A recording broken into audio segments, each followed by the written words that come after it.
téléspectateur yu Jama TV yu saxoo di ñu seetaan muy góor a jigéen mag ak ndaw fu si waay mën a nekk am ci ñunu kóolute di ñu taaxirlu waxtu bu ne nu ko raw lañu amee cofeel pas-pas ak yéen a ngir dégtal leen lépp lu leen soxal yéen a ngi ci seen émission bu mag bule di les échos du moment ñu koy amal alxames bu jot ci waxtu bile tey nag duñu guddal ndax waxtu bi daf ñoo xaaw a dab tey dañ war a dugal benn invité boo xamante ne il est spécial comme ni ko gars yi di waxee le chroniqueur de la jeunesse muy Cheikhou Oumar Talla de la Sen TV moom la ñu war a vraiment dalal mu defaral ñu quelques points ci ay chroniques ak xalaatam ci réew mi moom la ñuy dugal bu ko defee ñu jéem a waxtaan ak moom lan mooy actualité réew mi parce que xam nañ ne fi mu toll nee nañ réew waruñ ko pàccoo dañ ko war a pencoo ci pencoo boobu noonu mooy tax à tout moment ñuy bëgg à travers nos invités ñu leen di jël di waxtaan ak ñoom lépp lu jëm ci wàllum actualité réew mi xam ngeen ne actualité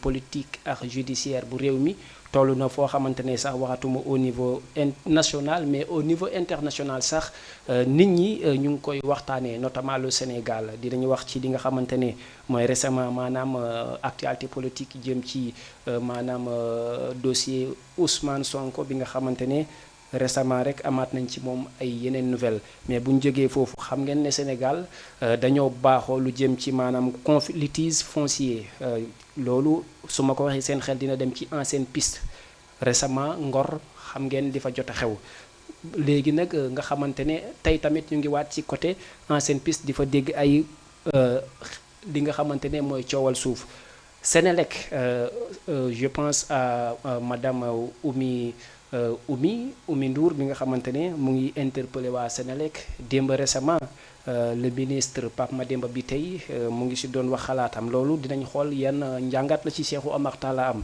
waaye tamit dinañ daal di wax li jëm ci APR la division au sein de l'APR dinañ si wax lan moo ciy xalaatam dinañ wax tamit li nga xamante ne moom moo jëm ci wàllum société Sénégal nu muy doxee est-ce que actuellement y a des hommes punis impunis comme ni ñu koy waxee parce que jàppal kii bàyyil kii dañ ko fi gis waaye tamit ministériel bu bees bi muy conseil ministériel maanaam remaniement ministériel autant pour moi bu bees bi dinañ koy waxtaanee en tout cela boo ko dëxëñee daal loolu mooy doon l'émission les échos du moment ñu nax ko waxtaanee ak sama tooma je dirais mon tooma Cheikhou Oumar Talla s'il est du tout près mu ñëw rejoindre ñu nga xamante ne ak moom la ñuy décrypter maanaam li nga xamante ne mooy actualité bu réew mi loolu daal mooy li nga xamante ne tey dinañ ko fas yéene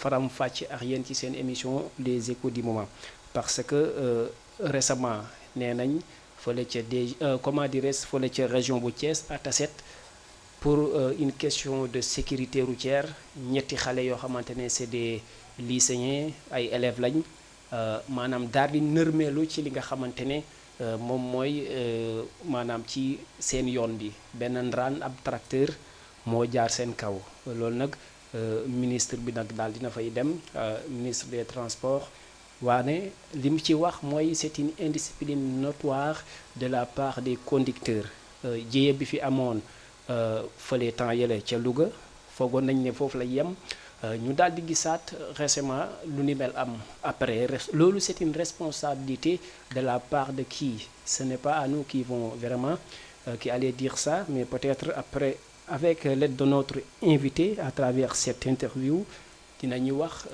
nan la ko gisee bu baax a baax a baax parce que dañu tollu réew moo xamante ne est-ce que li ni mel war na di am l'infrastructure routière ki nga xamante ne mooy le président de la République du Sénégal li ñuy wax ci moom mooy il a bien bâti le pays d'une manière infrastructurelle mais qu'est-ce qui pourrait expliquer l'augmentation des accidents maanaam que nous sommes en train de vivre loolu pàcc boo xamante ne peut-être la réponse sera amenée par notre invité parce que lu am solo la ni ñu ko waxee rek les échos du moment day def décryptage ci li jëm ci wàllum actualité nationale comme internationale ci international boobu tamit day baax ñu waxtaanee li nga xamante ne mooy la question Israël ak Hamas waaw nga xamante ne ñoom ñoo nekk à l'actualité mondiale, je peux même dire à l'actualité universelle. Bu paree rek ju dugal ko parce que mu ngi xaaw a guddi parce ok am na solo bu baax a baax.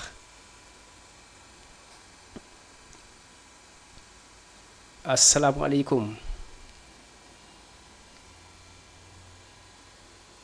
Oui, salaamualeykum.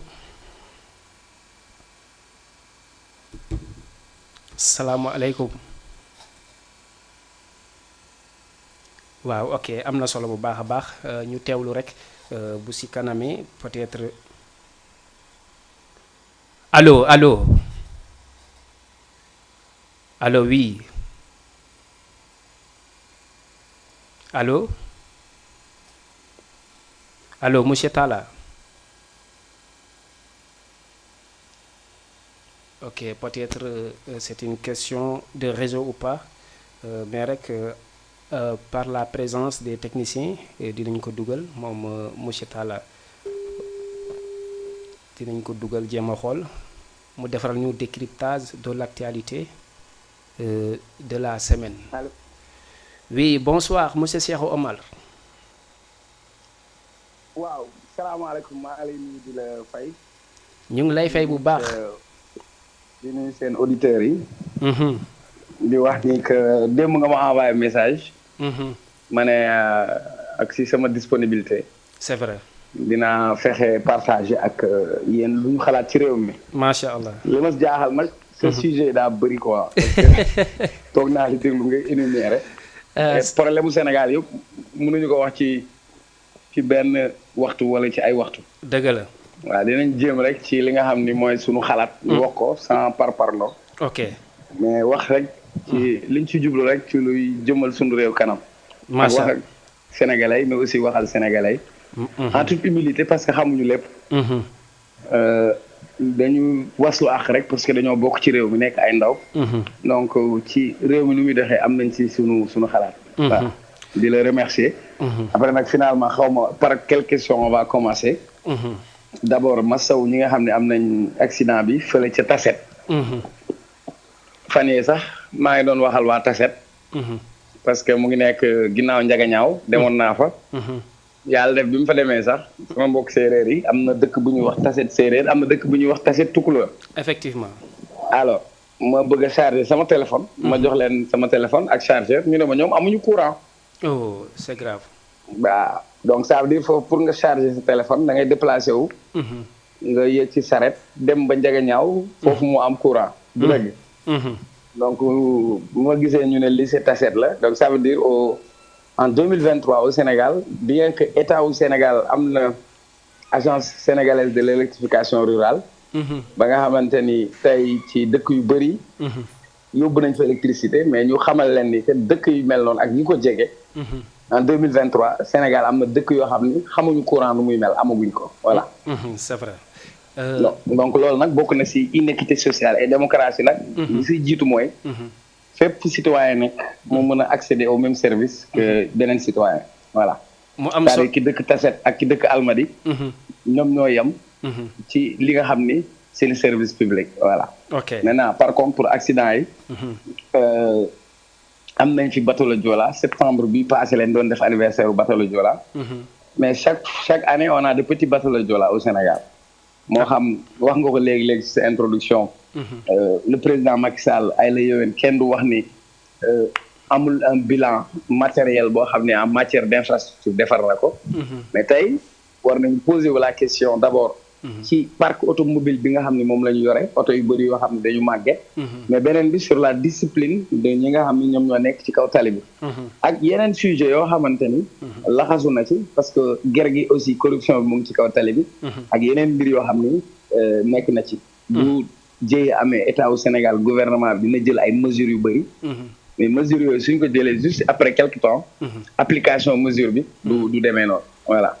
ok mu am solo bu baax a baax comme ni mu koy waxee rek mun nañ la nommer vraiment le chroniqueur de la jeunesse ba tax na looloo tax ñu wóoloo di la jégalu bu baax a baax di am cofeel ci yow di ko fësal mais liñ bëgg a njëkk a wax nga taset léegi taset bi dañoo gis ne gouvernement bi pas le ministre dafa dem mu daal di wax ne maanaam indiscipline notoire la ci les conducteurs dans ce cas lan moo siy doon tamit la responsabilité parce que c'est des élèves la responsabilité des parents d'élèves la responsabilité des professeurs et administration bi aussi. waaw mais de toute façon jëye am na il y a eu mort d'homme.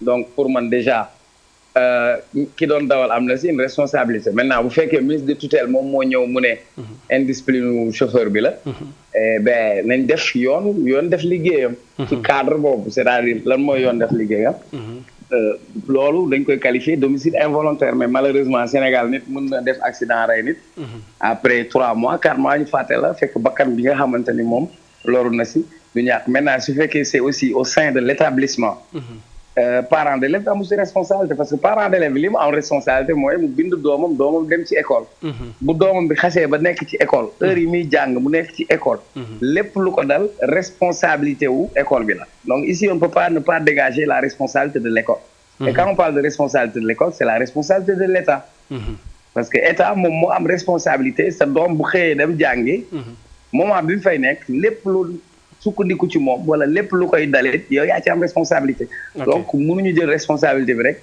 entière responsabilité bi jox ko ñi nga xam ne mooy chauffeur bi mais l'État aussi est responsable parce que su indee ay élèves ci moment boobu xaw ma nag ci yan condition la accident bi amee parce que fekkee ma ko dégg laa ci am mais ici bu fekkee sa doom jël nga ko mu dem école ci responsabilité école bi la et quand bu ñu intervenir wax responsabilité école rek on parle de la responsabilité aussi de l'État. Ok mu daal di am solo bu baax pour terminer phase boobu tey dëgg la yàlla mooy jagal solution tey bu doon yow en tant que jeune nit ñi dañ lay bàyyi xel di la déglu bu doon yow da nga ñuy natal quelques solutions yoo xamante ne pour la prévention routière ana lan moo ñëw automatiquement ci sa xel. waaw mais par exemple bu ma parler de prévention routière moi j'habite à Pikine on n'a pas de feu rouge. amoon na feu rouge bi ñu nekkee xale. mais ba tey man maa ngi koy réclamer gisuma ko feu rouge comprendre nga. bu ñu tabaxee ay tali passerelles yi distance yi ñu koy def dafay sori.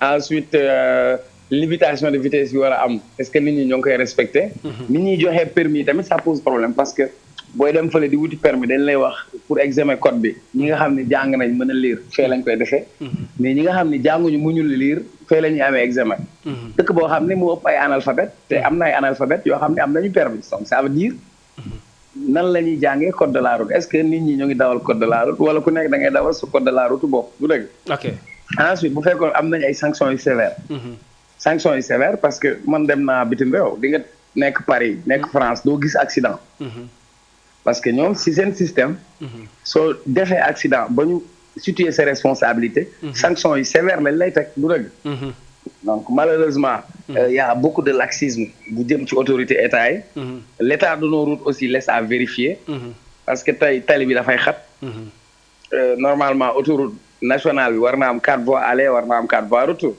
mais tey booy voyager guddi doo gis fi ngay dajel dalay teg ay phare donc yooyu yëpp dafa nekk ay jafe-jafe yoo xam ne am na ci ensuite indiscipline bi aussi am na donc pour man tabax Sénégal baax na mais tabax sénégalais bi tamit moo ko jiitu donc yooyu yëpp dafa nekk yoo xam ne yu làmboo la et puis y a pas d'effet sans cause donc bu ñu bëggee saafara loolu il faut ñu saafara à la racine du mal quoi c'est-à-dire yan cause moom moo indi situation bu mel nii di am. ok léegi Cheikh Omar bëggoon naa xam parce que bu njëkkoon dañ doon naan talibé baaxul tax choc yi bëri léegi ñëpp dangu nañ ne infrastructure maanaam routière yi ñu ngi dox léegi est-ce que pàcc bi si ëpp ci côté maanaam inculpation maanaam degré maanaam de responsabilité bi léegi da nga koy tuumaal maanaam ñi nga xamante mooy les conducteurs ou bien yow ban anam nga ko gisee noonu. waaw mais bu tali yi baaxee. dañ doon wax tali yi baaxul léegi su tali yi baaxee. oto yi ñëw. ñan ñoo koy dawal ay nit a koy dawal. mais est-ce que am nañ sens su responsabilité c'est-à-dire tu prends un bus conducteur de bus bi. ñaata yoon nga gis chauffeur buy dawal yore plateau dooma daa am teg ko ci biir di ko lekk. kan fan yële gis nga benn policier bu yegg ci oto fekk fa ñu jël ay Versailles def ci ay banc mu dindi banc yi wàccee nit ñi accepté voyager ci condition yooyu. yow yenn saa yi kaaru sëriñ bi dañuy njëkkante ay client nga koy gis ñuy daw mel ni ñuy def course. chauffeur tataay dañ koy ñàkkante ci kaw tali bi di njëkkante pour benn client ba rey fi nit yëmbal. donc indiscipline chauffeur yi mënoo ko cee génne. màggal bu jotee da ngay gis chauffeur bu dem léegi bëgg ñibbisiwaat léegi bëgge bëgg na dans la journée mu am 3 courses dem ñëwaat parfois ñu toog ay joint parfois ñu naan café parfois sax nga daje koo xam ne sax day jël ay joroxam mandi pour dawal donc nag am na yenn balaa ñu doon def nit ñu koy jox permis transport war nañ ko saytu ok defal ko ay test psychologique xool ndax am na degré de réponse parfois gars yi dañuy foog ni sax ay xar lañu yëpp donc état bi am na si responsabilité certes parce que autorité bi mu war a def defu ko condition normale yi defu ko corruption bi mu ngi am ci tali bi parce que parfois am na oto boo xam ne warata daw mu rombaay alkaati am na camion boo xam ne amul woon frein dafa rëcc dem rey ñaari nit fii ci Yoff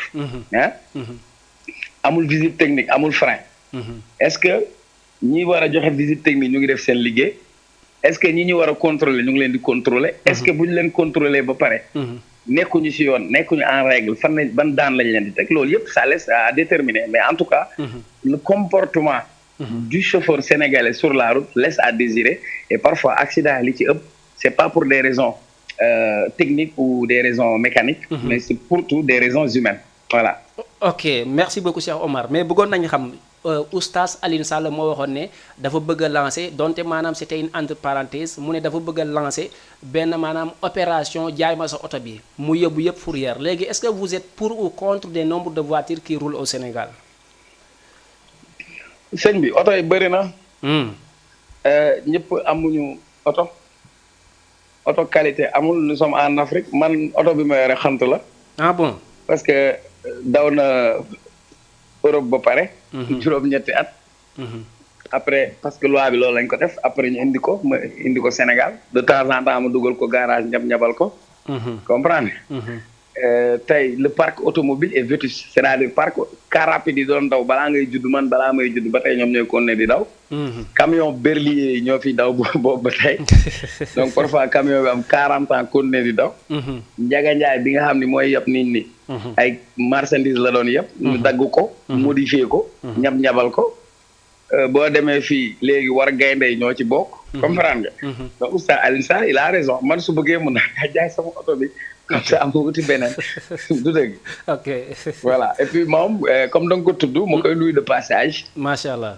parce que moom ku su ma soppe la borom xam déggante muy borom xam-xam mais tàggat na suñuy morom ci lu bëri ci wàllu diine ok tey yàlla dafa ne ki gën ci yéen mooy ki jàng alxuraan ba pare di ko xamle et que tey ñu mel ni moom ñu ngi def liggéey bu am solo ci réew mi mais même bu dul loolu sax ci daara yi mu yore di tàggat ay ndaw tàggat ay nit donc voilà oustaz moom lu mu nekk maa nga ci ok voilà ça se voit merci beaucoup dina dégg loolu mais bëgg nañu waxtaanee leneen moom sama copain la man maa ko bëggal man entre nous man maa ko bëggal sama bopp parce que nag damay télécharger ay waxtaanu fajar ba pare oustaz Alioune Sall dafa lewet et puis ak pédagogie bi nga xam ne am na ko ok parce que ñun suñu génération dañu dëng mais moom mën na wax ak ñun mën na naxante ak ñun ba delloo si ñu te loolu rek bu ko yàlla fayee tey sénégalais yëpp waroon yëkkati seen lu ñu am dem fekk oustaz Alioune Sall fee mu nekk ci daaru nu mu tuddati daaru na oustaz Alioune Sall waaw daaram bi nu mu tudd daara bi Ali Imran boobu Ali Imran ok waaw ci Ali Imran bi ñëpp jàppale ko ok waaw ñëpp jàppale ko ci institut boobu parce que mu ngi fay tàggat di fa def liggéey bu am solo te il bu ñu bëggee tabax dëkk nañ defar nit ñi seen i jikko te l'islam daa ñëw pour defar jikko yi defar comportement yi parce que booy xool ci alxuraan mu ngi commencé baqara jeexee naasi baqara mooy nag bi mooy mala naasi mooy nit donc l'islam daf ñu indi pour jëlee ñu ci animosité jëlee ñu ci statut d'animal pour yóbbu ñu ci statut grade l'être humain doomu aadama. est-ce que loolu c'est un constat véridique loolu li nga wax mënut a deñ loolu c'est un constat véridique te j'espère nit ñi dinañ dégg loolu maanaam li ñuy wax moom rek ngay topp. waaw léegi bu sénégalais nitee rek chauffeur yi nite ñi ñu jiite nite ñëpp nite rek lépp naes kon mun nañ dégg ci sa wax alxuraan bi gars yi dañ ko dëpp daal fi ñu waroon commencé foofu lañ commencé wul. waaw mais loolu la c'est-à-dire tey ñu ngi ñuy yóbbu ñun ci école yi lañ jàngee man mel ne xale dañ lay wax école lañ lay jàngal arab bi làq bi lañ la jàngaluñu la sa diine waaw ça am sunu yaa aseda bu suñëwee jeena ba dagg na raisin bi la lay wax ñun bi ñuy nekk collège ñi may déglu seen tijaan yi dañu amoon benn prof arabe dañ koy saboté sax ñun abajada lañ ko tuddee parce que saa lay jàngal abajada rek la lay wax comprendre nga. alors que tey dañu waroon am ci programme yi nga xam ne moom la ñu am. ñu mën ci inscrire éducation religieuse parce que dëkk bi peut-être du ñi nga xam ne ñoo nekk ci diine l'islam rek ñoo fi nekk. c'est vrai. mais muy diine l'islam muy diine catholique. yëpp rek ci defar doomu aadama moo leen tax a jóg. donc tey boo amee sa doom mu war na nga ko. yow miy waajur sax da nga am responsabilité. nga jàngal ko diineem mu xam ko. ok bu jàngee diineem nekk jullit. xam nga jullit su motee jullit. dina bëri lu mu jomba def dina ragal yàlla xam nga ragal yàlla bu jiitoo ci yow. moo xam da ngay wax moo xam da ngay jëf moo xam da ngay àtte moo xam da ngaa yilif lépp looy def di nga ci sédd yàlla te boo ci séddee yàlla di nga ko teg ci njub ak maandu. du dëgg mais ñun sunu mag ñu baax ñi. lan moo tax ñu naan sunu mag ñu baax ñi parce que diine bi lañ xeexal diine bi lañ suqat. bi tubaab bi ñëwee indi kano indi bombam indi léppam ñoom dañu indi. alxuraanu sunu borom ak sunna si teg ko defar ay nit. defar ay jikko. mais tey de plus en plus ñu ngi dem jikko yi di yàqu. ça se voit démb rek laa si doon xuloo parce que booy film yi ñuy seetaan si télé bi. xaw ma nu mu tudd xaw ma cœur brisé la tudd. man li ma remarqué si film bi mooy xale góor yi xale jigéen daal chaque jour ñu ngay sangu ci piscine bi. Mbumbaay. comme waaw. léegi boo taalee TikTok bi. sunu raqi jigéen yi ñu ngi wane seen i cër. dëkk bi lu ñu gën a wane mooy anti valeur. dëkk bi góor jigéen yi ñoo gën a siiw. waaw parce que nag tout simplement. ñu ngi defar dëkk mais defaruñu waa dëkk bi te bu ñu bëggee defar dëkk bi defaru. il faut ñu dem ca fu ñuy defaree te fu ñuy defaree weesuwul ci sunu diine. ak si sunu ay valeur. voilà. ok mu am importance conseil boobu ak message à la jeunesse bi parce que nu ma koy waxee mënoo ñàkk a wax ci jeunesse bi parce que fii la gars yi teg moom jàpp nañ ne lépp luy la voix de la jeunesse da nga ko war a porter. mais tey dama bëggoon nga defaral ma benn décryptage dañoo gis Mbackiyou yu fay amoon na litige foncier fi nga xam pour joueurs yi mu am coow keroog Wakaam la woon barki Dembo Ndiaye fële nga xamante ne mooy ca Ngor boo ay bakkan faatu fa tey ancienne piste yi ñoo jóg di kii alentour bi jógee Wakaam Almadi Ngor pour yow lan moo indi maanaam litige foncier daal dafa récurrente donte nag Sénégal tamit d'une manière générale loolu daf fi xew phénomène boobu yow noo ko gisee ak lan moo war a mën a doon solution ci loolu. waaw d'abord damay éviter di wax ci dossier bu ma maîtriser wul. j'évite de parler ci dossier bu ma maîtriser wul parce que yow yaa ma wax ni léegi. affaire ancienne piste ak xaw ma lan Mbackiyou yu fay. donc je vais être prudent. bokk na ci maalu ma bañ a wax ci lu ma xamul. du dëgg. de manière générale nag. ce n'est pas la première fois ñu am soowa suuf fii ci Sénégal. parce que boo koy analyser après les indépendances dañu am lu ñuy wax droit coutumier. mooy cosaan. fii bëri na gox yu bëri ay goxu cosaan la. après ñu ñëw ci état. parfois nag conflit bi am mooy diggante suufu maam. ak suufu état. foofu aussi mu indi benn tension bu nga xam ni moom moo ci am beneen bi. dafa am une bombe foncière man waxuma ko président Sénégal moo dajale maire Sénégal yi mu ne leen. li may jot ci ay problème yu jógee ci gox-goxaat yi mooy wàllu suuf. suuf see si ëpp. gaa yi nag ñeme nañ maq suuf nag ñeme nañ yàlla torop ñeme nañ jël suuf si rek te ci suuf la ñuy mujj. ok waaw léegi. est-ce que am suuf yomb na est-ce que ñu war a dëkk war nañ dëkk. et ensuite zone bi nga wax nii. yaa ko wax yaa ne Almadi Ngor Wakaam tey booy xool. ok Cheikh Omar ma bañ laa dagg si vous me le permettez quoi. allez. daa am ku ma laaj ci ñi nekk ki nga xam ne mooy coordonnateur ancienne piste ma laaj ko ma ne ko est-ce que li ngeen di xeex am ngeen ay kayit yuy wane ne seen droit la yéen a ko mu ne ma déedéet mais du fi amee loolu tamit loolu ban xalaat nga ci am. waaw mais c'est-à-dire mooy li ma la wax. conflit bi ñu njëkk a am. tey Ndakaaru fu bëri dañ naa la lébu yi ñoo ko moom. seen maam moo ko moom loolu lañ lay wax. ça c'est dans la coutume. mais après le conflit qu'il y a mooy bi état ñëwee. xam nga suuf dafa am ñett pàcc. y a un domaine privé. état loolu la reconnaître domaine privé. état reconnaître domaine public. comprendre nga. am boo xamante ni bu tudd domaine privé de l'état. ok donc état bi mu ñëwee moom moo war a organiser lépp mais. on n'a pas pu régler certaines questions. donc parfois aussi c'est un jeu d'intérêt. où chaque partie essaie de tirer son intérêt. moo tax dafay nekk jafe-jafe. parce que bu fekkee ni ki nga laaj ndax am nga këyit layoo tubaab këyit état këyit lay basé wu. kii ne la man basé wu ma ci këyit mais ci sama moomeel laa basé wu parce que samay maam ñoo ko moom. donc ñaar ñooñu. pour ñu déggoo wala ñu juboo dafay jafe. ok ok mu am solo bu baax léegi xam naa damay def rapidement quoi ma ñëw ci li nga xam ne c'est une actualité récente parce que bëgguma il faut nga def rapidement nag parce que temps bi daf maa xoj ma ça se voit léegi ñu jeexal léegi dama bëggoon xam naka nga gisee li nga xamante ne moo jot a xew gis nañ la tey à travers votre émission nga wax ko te gëm naa ne Sénégalais yi dégg nañ la nga ne nañ jox ndaw si maanaam mu dem jëli ay parrainage maanaam Ousmane Sonko je pense que vous n'êtes pas du tout d'avis de ce qui s'est passé quoi. waaw mais man xam nga su may wax ci ay principe laay wax. Pour man ci njëlbeen laa wax. DGE amul benn sañ-sañ bañ a jox Ousmane Sonko ay fiche de parrainage am. parce que dañu nekk ci réew moo xam ni ku si nekk da nga am sa rôle. am li nga war a def du dëgg. DGE joxoon na kii di Karim Wade accepté loolu nañ ko mu def parrainage. donte mu ngi woon ci yoon mu ngi ci procédure. defoon nañ ko Khalifa Sall. ay la yéwén bi ma ko waxee.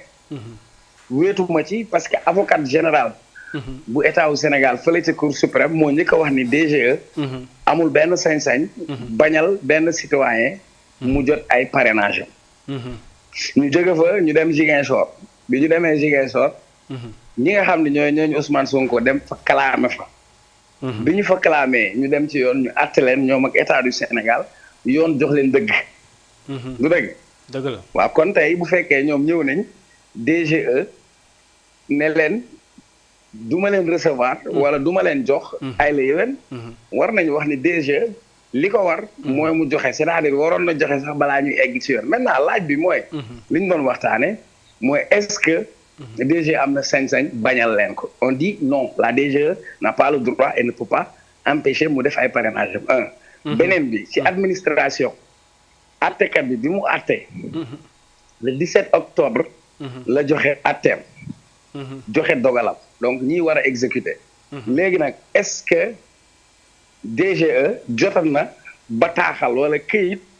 këyitu dogal bi parce que leenaa la léegi layoo tubaab këyit. kon est-ce que këyit boobu damay laajte est-ce que këyit boobu egsi na ci DGE. wala bu fa egsiwul est-ce que. ñi nga xamante ni ñooy ñooñu Ousmane Sonko. jël nañ kayitu àtte bi génn. ñu jël ab huissier. yebal ko mu jox ko DG mën ko gis donc daal l'un dans l'autre. loolu mooy lu jëm ci wàllu procédure. maintenant bu fekkee lu jëm ci wàllu politique. dafa mel ni gars yi bëgguñu Ousmane Sonko parrainer. ah bon. ah oui parce que parrainage bi. dafay nekk match entraînement avant le match. parce que tey Ousmane Sonko bu sooboo ci parrainage bi. dina permettre mu xam limam xam capacité de mobilisation. wane dooleem. et loolu politiquement arrangé wul régime bi donc man foofu laa gisee. et foofu laa mën a yam ci question boobu voilà. ok donc wax naa la côté procédure. maanaam lu jëm ci wàllu juridique. wax naa la ci wàllu politique. ok wàllu politique nag. ñii li ñu màtt. seen sañ-sañ ak seen yéene ak seen bëgg-bëgg. mooy Ousmane Sonko bañ a bokk ci élection yi. ok mu daal di am solo question yi jeexuñu mais dañ ko fay yemale mais est-ce que mun nañ dem ci question tic au tac 10 questions waaw wala déet rek amul argument si vous me le permettez aussi si concept émission bi la bokk. waaw man mosuma def loolu parce que man nekkuma si concept boobu. damaa nekk un intellectuel libre qui réfléchit. mais quand tu me poses des questions fermées. tu me mets mal à l'aise parce que taamuma ko. ok mais des questions fermées que vous serez du tout à l'aise léegi Sénégal. je vous pose une question ban dëkk nga espérer Sénégal jël ci moom comme référence en matière de développement benn dëkk. benn la dëkk yu jël Sénégal référence xanaa nag loo xeeb sa réew. ci référence bu ne nag. ci démocratie ci wàllu développement. la preuve am na ñeneen ñu bàyyi seen réew ñoo fi di daan seen doole ci suñu réew. donc pour man loolu kay bëri na man fu ma am Sénégal ma ko gënal sax jàpp naa ni sax Sénégal moo gën ci réew yi. ah bon. ndax sama bëgg Sénégal peut-être moo egg foofu. lu ñu am Sénégal ñu ko gënal. ok léegi Cheikh Omar tey boo amoon dernier appel booy def vraiment ñi lay seetaan à travers Jama TV mais aussi comme jeunes yi dañ lay déglu ban appel maanaam ngay def jeunes yi comme da nga nier les questions tic au tac ok ñu la koy nangul ah. waaw mais c'est simple c'est-à-dire. ndaw. d'abord premier appel mooy tey dama am ay rax am ay morom parfois ñu ngi ci carte xaalis bi quoi ay naar bi la ñuy jouer ay xbet affaire yooyu comprendre nga. gain facile xam nga li ma la pour man ndaw li la war mooy nga sàkku xam-xam wala nga daan sa doole ba pare. parce que sa ndaw si ngay defaroo. sunu borom boo ko dénkee sa ndaw sàmmal la sa mag. dëgg. c'est vrai et que amul réew muy dox te ay ndawam amuñu pas-pas boobu mais tey sooy seet nawetaan bi la ñu gën a yitteel làmb ji la ñu gën a yitteel comprendre nga. am nañ benn paresse intellectuelle nangutuñu gëstu. tey pour man waruñu démissionner. waruñu démissionner. waaw parce que yëf yi day metti nga xëy ñàkkante. parce que man mii di wax tey am naa fu ma jaar fu metti. jaay naa essence nekk pompiste. 2 ans jaay naa saa ay buuma xar takkale naa à gauche à droite. kon tey man peut-être xëyuma mu sotti am naa fu ma jaar lu dëgg. c'est vrai beneen bi nit aussi sa yaakaar teg ko ci yàlla. waaw man waxuma ko yàlla moo ko wax ci alxuraan innamal yusri yusra. derrière chaque difficulté il y a une facilité. donc pour man réew aussi ay ndawam ñoo koy defar ay ndawam ñooy impliqué wu. moo tax su ma leen di wax nañ politiser wu. fépp fu ñu toog di dogal ndaw ñee fi ëpp nañu fexe. ñoom ñu toog ci kuréel yooyu di dogal du dëgg. c'est vrai. l'islam bu eggee fii ay ndaw ñoo ci ëppoon. ay ndaw ñoo ko porté mu egg fii. tey bu ñuy jël armée. du ñu jël paak ndaw la ñuy woo dugal ko armée. kon tey fii na gën a soxlaa doomu aadama mooy ci ndawam. maintenant sa digg ndaw ci ngay investir. du dëgg. c'est vrai malheureusement tey ñi nga xam ni du ma leen blâmer parce que ñi jël gaal gi wala ñu dem Nicaragua lépp jom la rek. bëgg a tekki la rek ak jom. mais am na yeneen yoon yu ñu mën a utiliser. tey man du ma am 4 millions dem di ko investir pour dugg Nicaragua pour dem feneen pour man 4 millions yooyu. am na lu may góorgóorloo yàlla fekk si ma. ma mën a def liggéey fii ci réew mi comprendre nga. ah c'est vrai donc voilà message boobu laay lancé beneen message bi aussi. ku nekk si ñun am nga responsabilité ci réew mi. am nga responsabilité sa kër am nga responsabilité fi nga dëkk. donc voilà nañu gën a góorgóorlu rek. yàlla baax na. ah xëcc bu daggul dikk. ok ok vraiment mbégte bu amul. waaw te ñu dellu tam ci jaamu yàlla gi tamit nañu gëstu si suñu diine. en tant que ndaw. ok Ndongo Lo mu ngi woy dëgg la. toll ci ndaw dox ko aayu. waaye sóoraaleel ëllëg. waaw kàttan bi dina dem taar bi dina dem lépp dina dem donc moment bi nga war a investir ci lu lay jëmale kanam. investir ci sa diine investir ci sa bopp investir ci sa avenir voilà. macha allah vraiment grand Cheikh Omar direction Jama TV ñu ngi lay gërëm di la sant mbégte bu amuloon appelé woon ngir dalal la ci émission les échos du moment di am ci yow mbégte bu baax a baax. jërëjëf. ok merci beaucoup. kontaan maanaam maa leen di gërëm parce que aussi. ngeen taalal ma loxo pour ma ñëw partager ak yéen ci li ma xam. samay kàddu nag mën naa ci jub mën naa ci bañ a jub mën na neex nit mën na naqari nit. ma jubluwuñ ci dara lu wax suñu xalaat ci tolluwaay réew mi. et que fi nga jeexalee daf ma gën a yitteel. malheureusement Sénégal mi dee Sénégal ba tey amuñu benn politique bu ñu jagleel ndaw ñi. parce que li xaar ma jaaga doon woy naan xale yi ku leen juróon yërëm leen. c'est vrai te balaa nga naan naam day fekk ni yaa nga fa. donc bu ñu demee ci réew ba ndaw ñi. bëggatuñu toog seen réew. maanaam nga am sa kër. say doom dem di xaaraani reer feneen war ngaa xoolaat sa dépense. mais mën nañ wax ne Afrique yëpp parce que dañoo gis 3000 enseignants Mauritanie dugg ci géej gi 3000 enseignants est-ce que mënuñ wax ne c'est un cas majeur. Ouais, mais bon, c'est une responsabilité d'abord des dirigeants africains, parce que si nos ressources sont systématiquement pillées par l'Europe, suñu wàllu koom-koom li ci ëpp bitim réew moo ko jël. suñu jën yi sax bitim réew moo ko jël. jéemuñu fi teg ay usines wala ñu teg ay programmes yoo xam ne ndaw ñi dinañ gis seen bopp ci réew mi. eh bien nit nag bu demee ba fu mu nekk amatu fa yaakaar ba gisul lu dul génn réewam gàddaay. pour man loolu mooy échec ci li nga xam ne mooy suñu gouvernance ci fi nekk ñëpp gouvernement yi fi jaar de Senghor à Abdou Diouf Abdoulaye Wade Macky Sall anyway. donc nag voilà donc c'est une question qui est très difficile. parce que man am naa xarit suma xarit bu ma màggandoor foo wandoog moom dem na Nicaragua.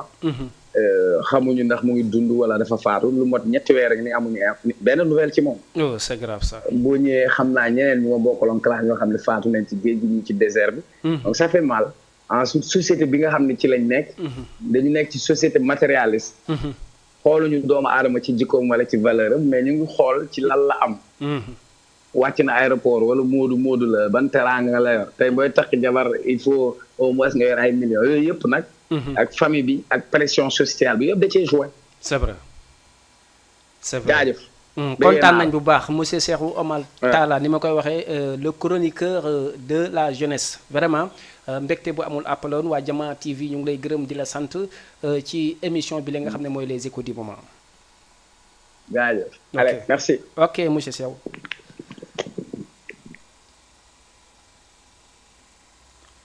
ok ñoo ko gisandoo bu baax a baax di remercier encore di ko wax ne merci beaucoup ci l'opportunité bi mu ñu may bi nga xamante ne parce que rek ñun dañ gis ne comme dafa porter la voix de la jeunesse day baax maanaam ñun tamit ñu koy interpeller ci ces genres d'émissions yi nga xamante ne nee nañ dëkk daa am muy toll képp ku ci waxul complice nga moom nag vraiment c'est une personne très modeste boo xamante ne boo ko oowee ci leneen lu mu xamul lu la ci wuyu mais en matière d'échange et consort moom da ciy wax day wax xalaatam ci réew mi vraiment di wax ne daal moom il est spécial ay genre am ñoom Pape Djibril Fall mun nañu wax et d'autant de journalistes et chroniqueurs ñi nga xamante ne autant dañ doon wax seen xalaat ci réew mi ñooñu c'est des hommes à conserver parce que ci dëkk bu ñu demee ba xañ ndaw ñi voix rek dëkk bi du jag parce que la voix du peuple mooy les voix vraiment la voix de la jeunesse mooy la voix du peuple ba tax na mu am importance ñu wax ne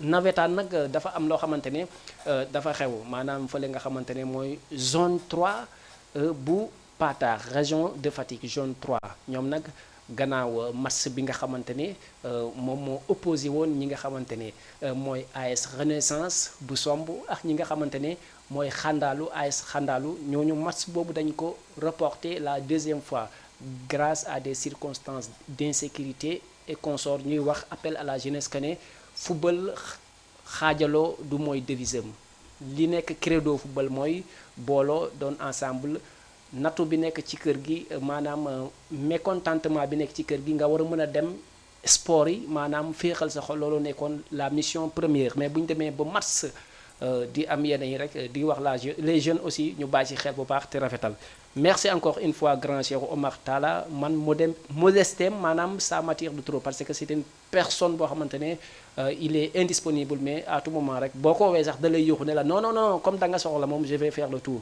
waaw loolu la daal laa bëggoon témoigner ci ñoom di nuyu ñi nga xamante ne vraiment ñu ngi ci maanaam réseaux sociaux yi WhatsApp et consort di wax daal surtout côté sport ci nawetaan lañ nekk waa somb Patar zone 3 ñoom ñëpp nañ bàyyi xel que ne mbooloo mooy doole football pour réunir la pour boole la ndourcr7.com somb di ko gërëm si à travers les affiches moi personnellement il est partenaire à moi vraiment si les slogans les confections et consorts vraiment di kontaan si Ndour R7 borom somb à tous je vous salue directeur de Jama TV Bella maa ngi lay nuyu bu baax a baax ak yéen ñëpp yu nekk ci régie bi léegi Bella mooy sama technicien bu bees bi merci beaucoup à tous ci beneen émission les échos du moment